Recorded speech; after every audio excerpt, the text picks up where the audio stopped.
Interest rates continue to rise. Can anything work in this market? We answer that question and more in this week's Jarvis Update.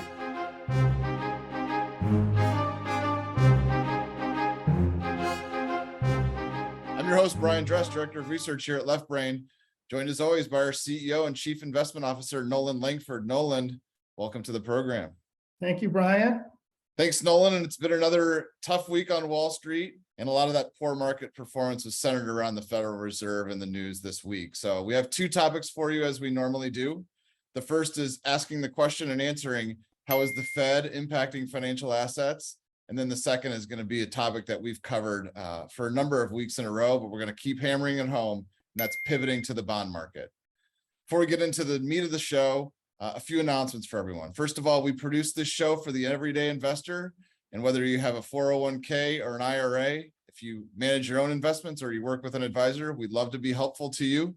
If we can be a resource, get in touch with us with the number on the screen below. We'd be happy to give you a second opinion on your portfolio in a difficult time here. Also, if you're an institutional investor, we've got something for you, and that's our research service. That's Left Brain Investment Research. That's our analyst team putting out 8 to 10 full-length stock reports per month. So check that out. We'll put the information down below as well.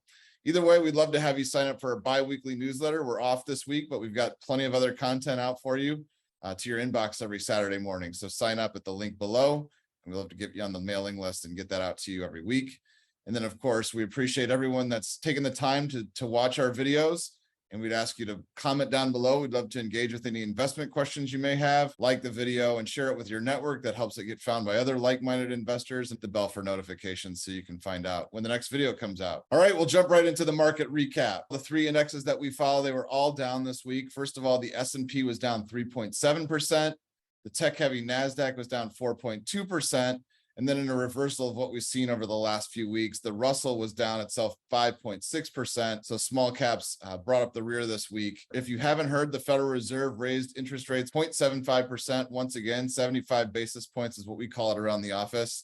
That's pushed interest rates up heavily across the curve. The 10-year Treasury rates are now above 3.7%. That's as high as they've been in quite some time. And then the 2-year Treasuries are up over 4.1%. So interest rates are moving up and moving up quickly. Again, weakness was pronounced in small and mid caps. That's a reversal of what we've been seeing recently. And then Noland, we're going to jump in with an easy question for you and probably a difficult answer. What are your initial thoughts on the week's action? Yuck. That's my initial thought. You know, the 75 basis points, 0.75% increase was well telegraphed. So that couldn't have spooked markets or investors. I think it was a commentary that Chairman Powell made in regards to them sort of sticking to their knitting, especially in the face of weakening economic conditions. You know, you and I have spoken about this, and we had our analyst call for the viewers. We have an analyst team, and we analyze individual securities. And we did that on yesterday. And one of the things that we noted is if you look over month to month, the last 3 months, inflations have actually been coming down. And so I think most investors think if the Fed just gives it time, you're going to see those numbers come down and come down pretty aggressively. We've seen weakening all over the place. So I don't think investors like what they heard in the commentary, hence the stock market activity the last couple of days.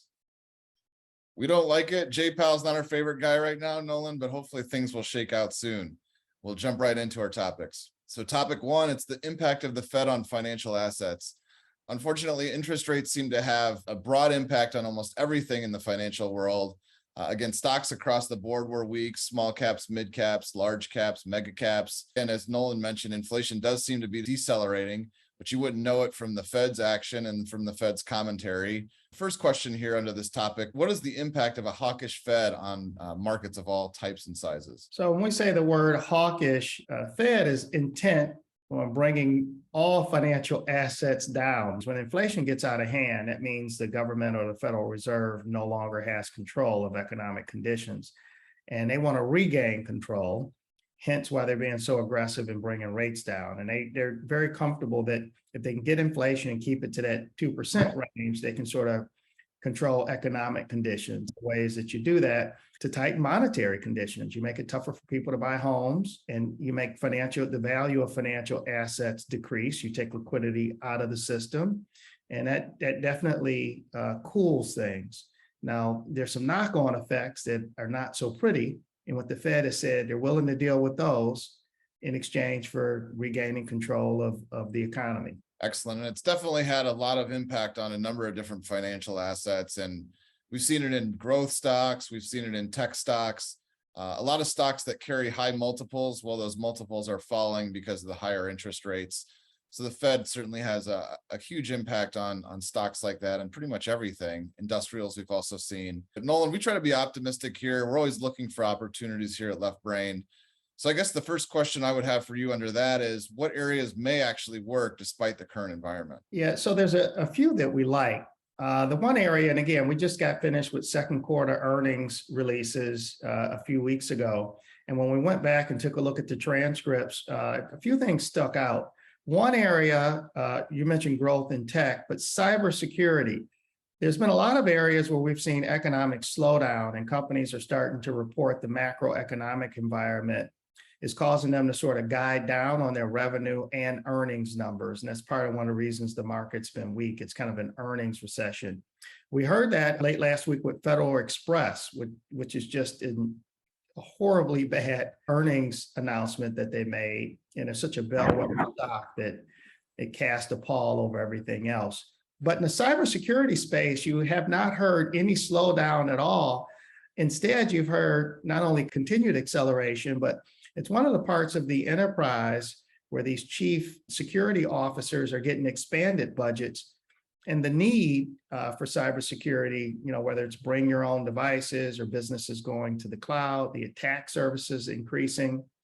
That's an area where we've seen business conditions improve. So cybersecurity is an area of focus. Those businesses continue to do well. The second area, one of the areas that we have really highlighted and continue to highlight is the energy or the oil space. Now, since June, early June, oil prices really peaked, not natural gas. Natural gas continues to do well because of what's going on in Russia being cut off from Ukraine. But oil prices have crested at about $120 a barrel in early June, and they're back around the $80 barrel range now. So it's taken a win out of the sales of some of the energy stocks, at least for the time being. But an area of energy that we still like, that's still very attractive, are the pipeline companies. These are companies that basically are infrastructure plays. That oil gets pumped out in East Texas or the Permian, or the Midland basis, and then it has to get there from a refinery, and from the refinery to your local gas station. And that's typically done by these pipelines. The business conditions really aren't affected by the price of oil and gas. It's just the volumes, and the volumes continue to be strong. So it's an area that is very, very attractive. The businesses are very consistent. Dividend yields are high. Even in the index we're going to talk about here in a second, you get yields at 7% or more. And again, when we took a look at some data and we went back 10 or 20 years, and we took a look at the dividend or interest paying categories of different groups of investments, it's the one category that still has a dividend yield that looks attractive to compare to where it was 10 or 20 years ago. So I think there's a lot of room there for appreciation. So those two areas really stand out. Okay, Noland, I want to give you a chance to expand upon the pipeline story. You sort of alluded to it, but what's a good way that investors can play that? That's pretty simple for them to execute. So there's a lot of individual names we like. With the pipelines, they typically are set up as publicly traded partnerships. So we'll have a general partner and then limited partner interest. And the long and short of it is, at the end of the year, you're going to end up with a K1. That's a problem for most investors, which means you're probably not going to do it in an IRA account because of a UBTI, or unrelated business taxable income. And so for a lot of investors, the individual securities are sort of off limits.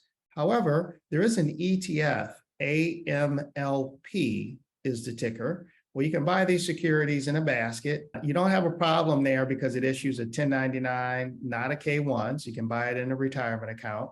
And basically an ETF is an exchange traded fund, which is a basket of these pipeline companies. A little over 7% is the dividend yield, and that's a way for investors to gain exposure to that asset class.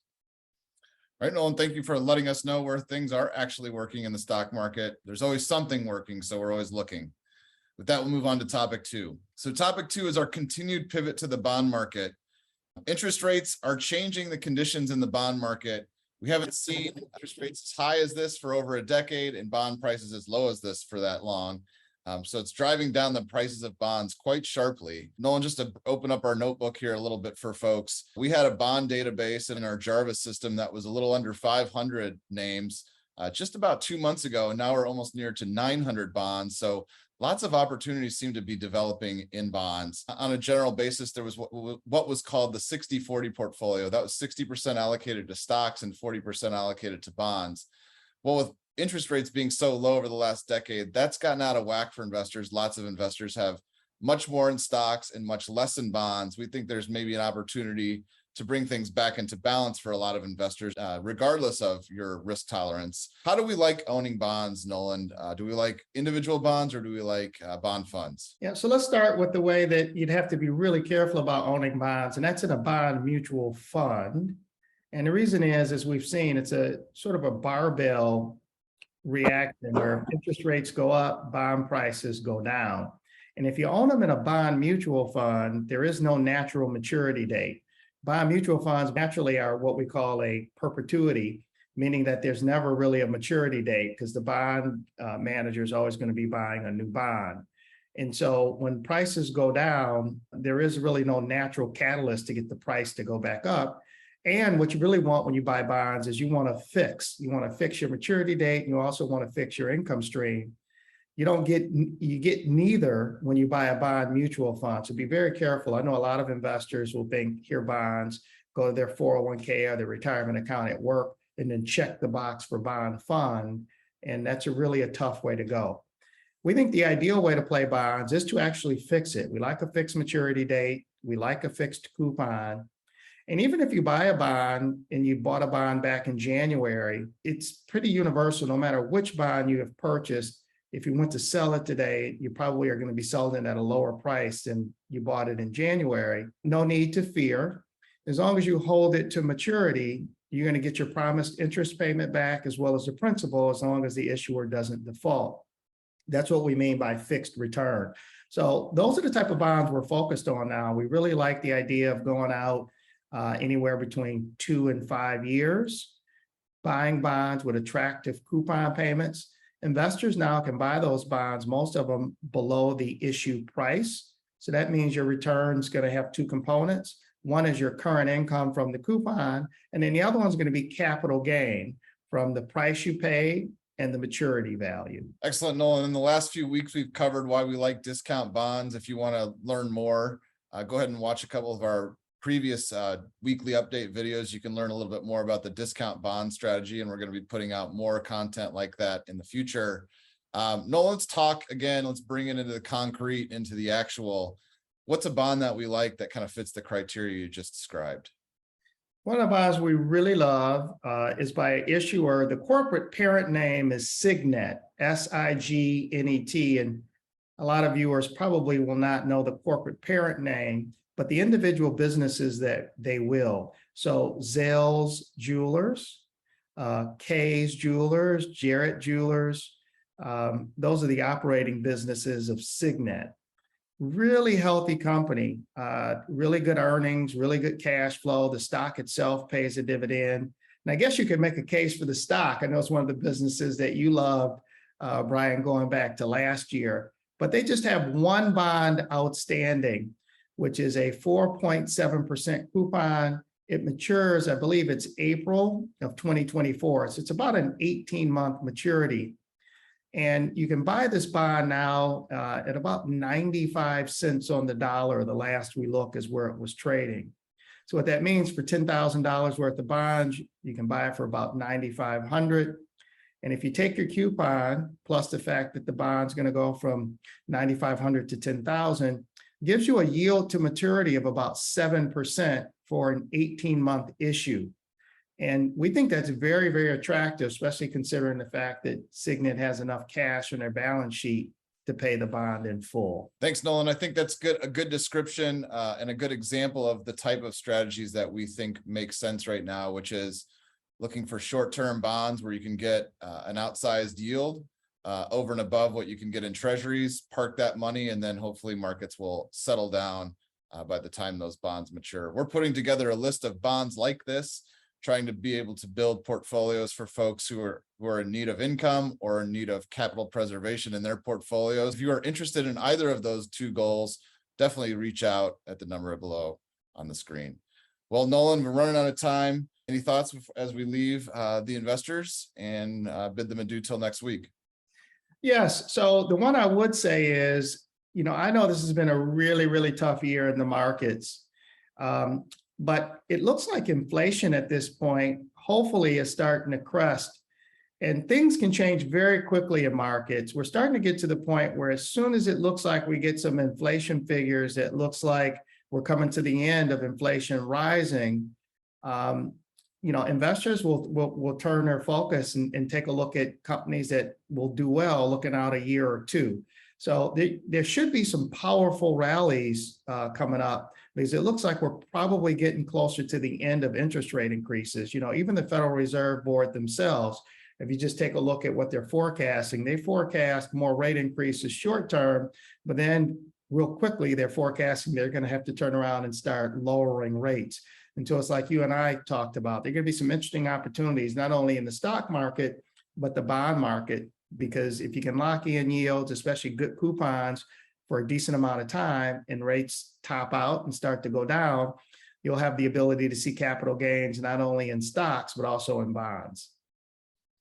Thank you, Noland. Thanks to the viewers, and we'll be back again with you next week. Bye now.